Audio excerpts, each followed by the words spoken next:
morning, SAC students, and today is November 21st on your KSAC News, and it's also 1 week away till Thanksgiving.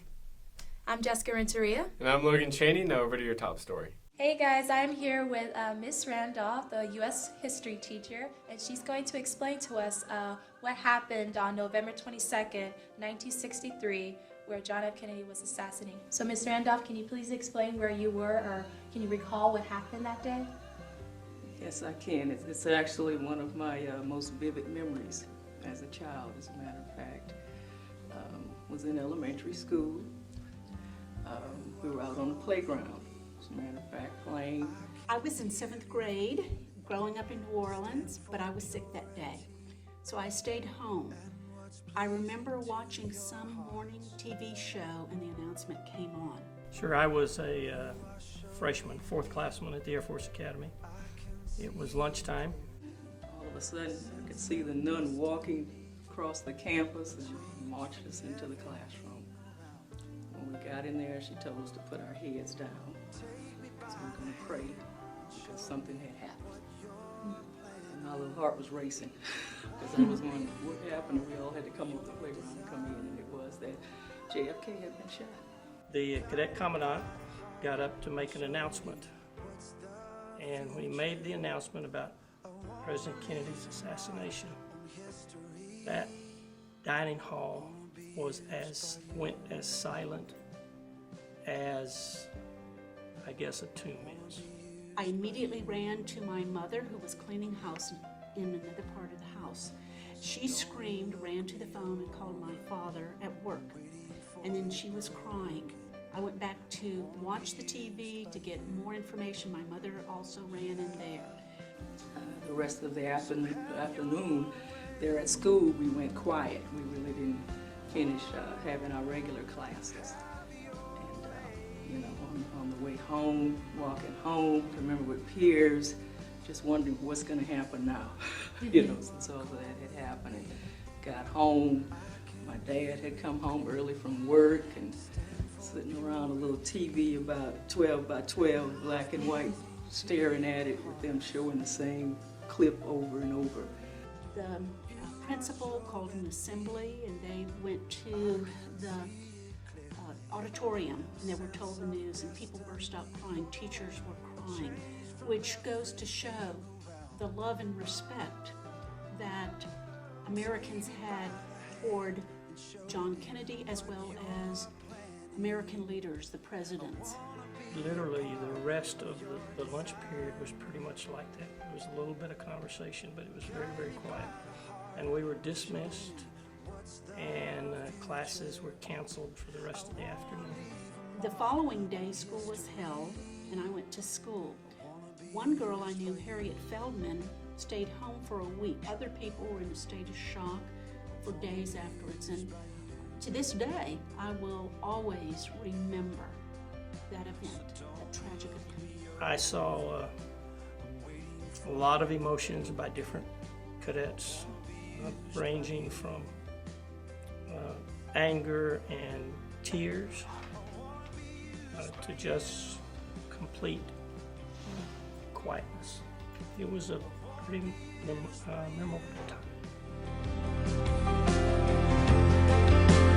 Don't look me over, I'm waiting for you broken.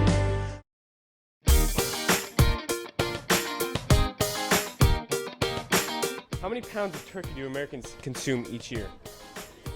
Take a guess. Take a wild guess. 7. 7 pounds of turkey. 7. No, I'm not talking about your family. No, I'm talking about the U.S. The whole yeah, thing? Uh-huh. Mm-hmm. Close. Close, okay. How Add much? about 690 million to that. Like 3,001,462. Close. What was the name of the pilgrim ship that they sailed in on? The Mayflower. Mary, you're the first person to answer that correctly. Good for you.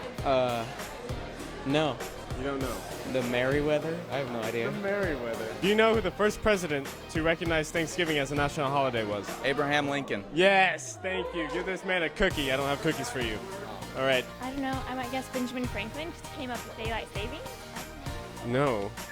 These are hard questions. You should have picked someone smarter to ask. George Washington. No. Abraham Lincoln. There you go. It's always their second choice. First president to recognize Thanksgiving as a holiday. Like 5th grade. Can you give me a hint? It's really tall. Abe Lincoln. There we go.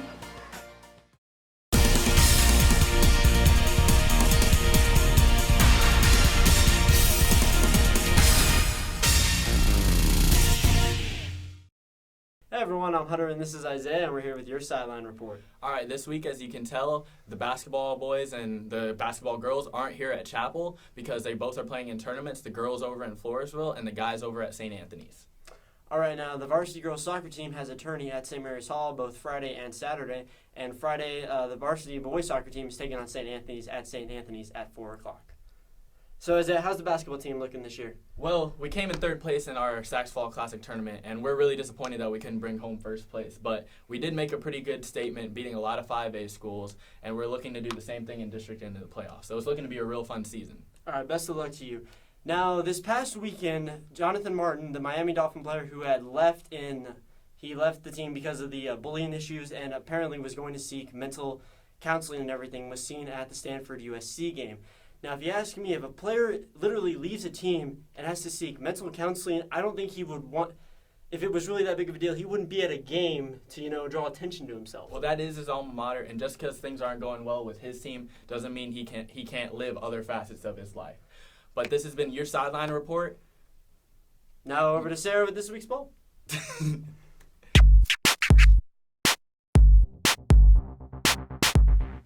Hey guys, this is Sarah Chambliss at your KSAC Poll Center.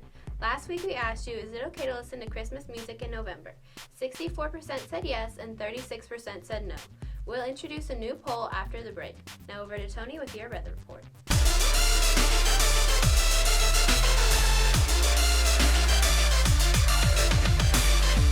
Good morning, everybody. This is Tony Ritteria with your KSAC weather report.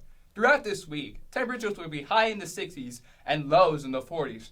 And also, there will be a cool front tomorrow, so you better bring a jacket. Next Thanksgiving, which is next week, on Thursday, there will be the Macy's Thanksgiving Parade, which I highly recommend you would watch. And you get to see balloons better than these. This has been Tony Renteria with your KSAC weather report. Now on to Miranda with What's Poppin'.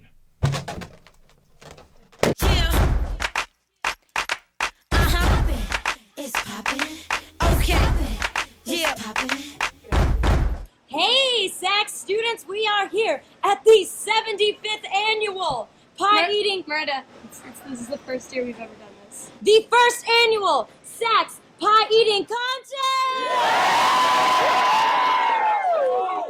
All right. So we have our representatives for each grade. We have Mary for the juniors, Stevie for the sophomores, Kara for the freshmen, and Ross for the seniors. Woo! All right. These students are going to have 1 minute to down as much pie as they can using any part of their body they choose. You can do whatever you want. All right. We got the time? All right, ready? Are you ready? Do whatever you want. In 3. Wait, oh, she's ready.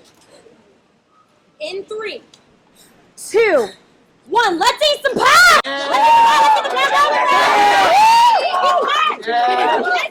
Yeah, Kara. Go, Ross. Pass the nibble. Bite that pie. Okay, 10 seconds. Eat some more pie. 6 seconds. Yeah, Kara. Oh, stop! Stop with your pie! Stop with your pie! All right, Mary, the appetite of a mouse. Shameful, Junior, shameful. Oh. Stevie! Well done, Stevie. That's some pie eating. Kara, ooh. Good job, Kara. Yeah, I know, it's buttermilk. Ross, mediocrity. Get out of here. It is clear who our winner is, students. Let's give it up for the sophomores!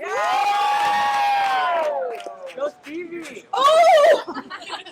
This pie has been What's Poppin'. We can make a difference. We can make a change. We can make the world a better place. Hey SAC students, this is Alexis Ferguson with your Positive News segment. In 1979, Raul Jimenez saw a need in San Antonio. With elderly having dinner by themselves and the needy seeking a meal on Thanksgiving, Raul decided to bring a Thanksgiving meal to the table. Now, 35 years later, the Raul Jimenez Thanksgiving dinner is continuing its tradition of a Thanksgiving dinner for the elderly and the needy. In this dinner, over 9,400 pounds of turkey and 6,250 pounds of stuffing are created to fill the need, and they need your help. If you are willing to volunteer to serve the less fortunate, go to www.rauljimenezdinner.com. This has been Alexis Frederickson with your Positive News segment, and now have a great rest of the week.